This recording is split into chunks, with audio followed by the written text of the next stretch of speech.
Right, good morning people, it is another day and I think this is going to be the last video of the treehouse build because by the time I've edited it all with the bits that I need to do, it's probably going to be a full video. How sad's that? Anyway, so that I showed you there where I was marking the centre. Now in my previous video I showed how to get bang on centre with the marking gauge, but with this instance, just when I wanted to get centre and find that, which is just very rough, it doesn't need to be perfect.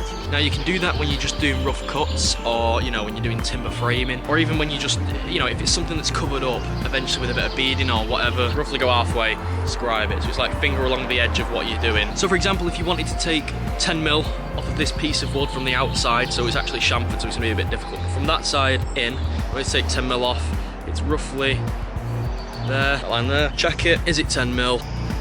Yeah, I usually use that when it's just for rough stuff and it's not perfect. I like to measure most of my stuff. I'm a little bit anal when it comes to that. That's not a joke. It's not funny.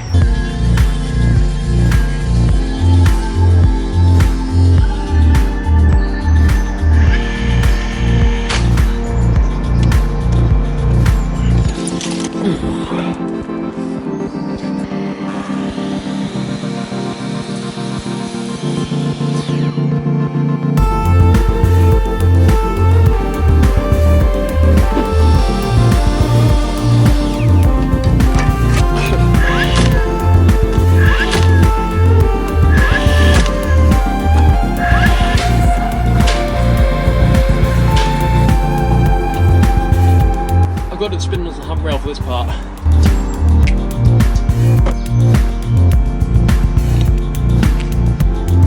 I mean, come on, you've got to pass that. You've got to count that as an epic moment.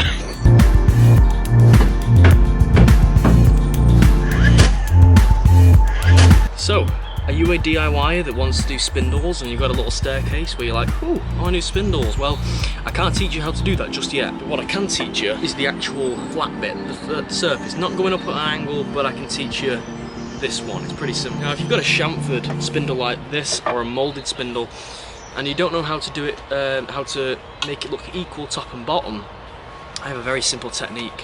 So you've just got to measure from underneath the handrail to the bottom of the base rail. In my case, it's 74. You just measure then onto your timber, which is here, in this case, mine's 74.5. So which is there, that's 74.5. And what you do then is you half it from the end to that line, which again in my case is 154, make it round figure. So divided that by 2 is 77.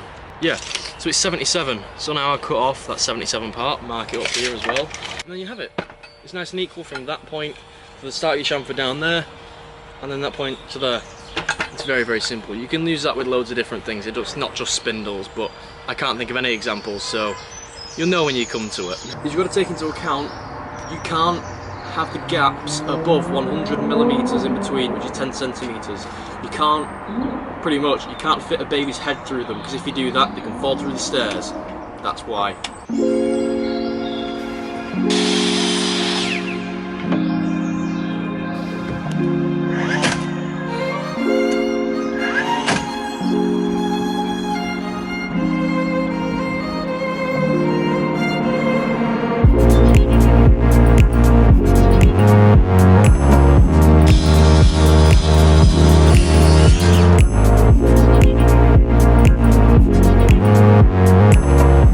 Disclaimer, I've never done this before.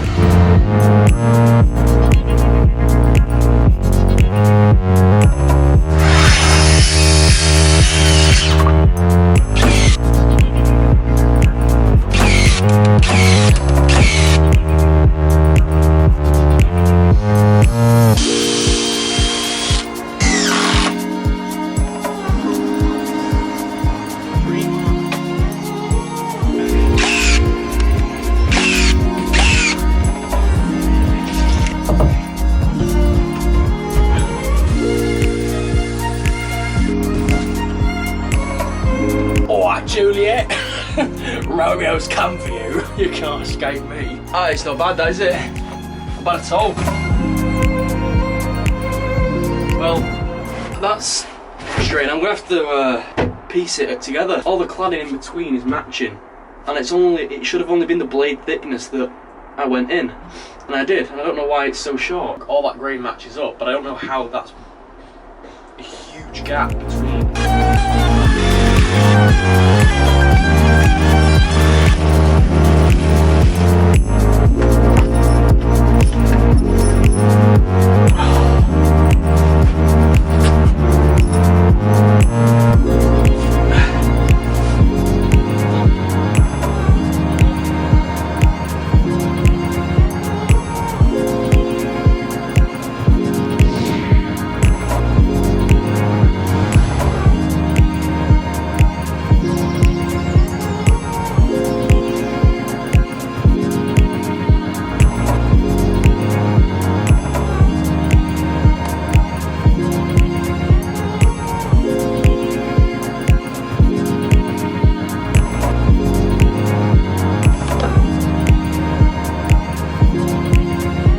Alright people, we're finished, completely finished. End of the treehouse, for now.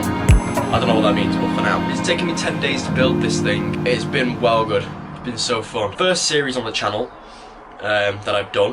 Hopefully a lot more to come. I'm so impressed by how it's all come together.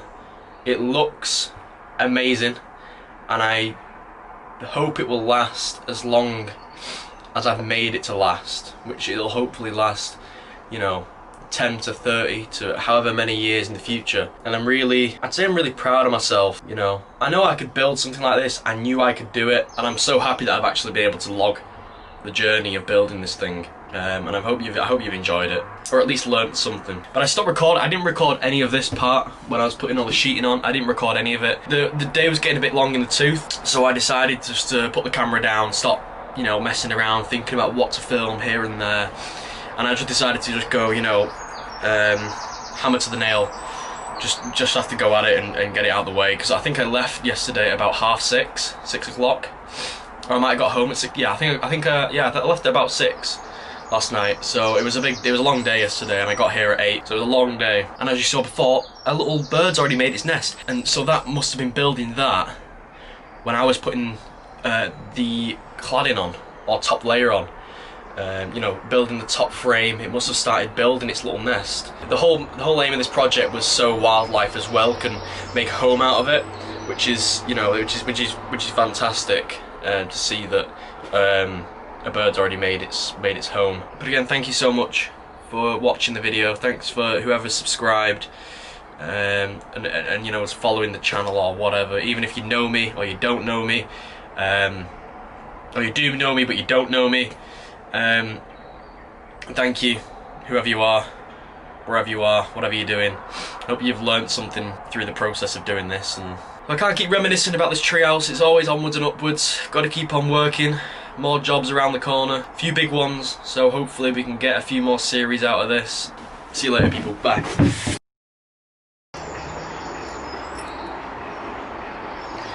Easy. That's how I do all my thumbnails, because I'm a fool.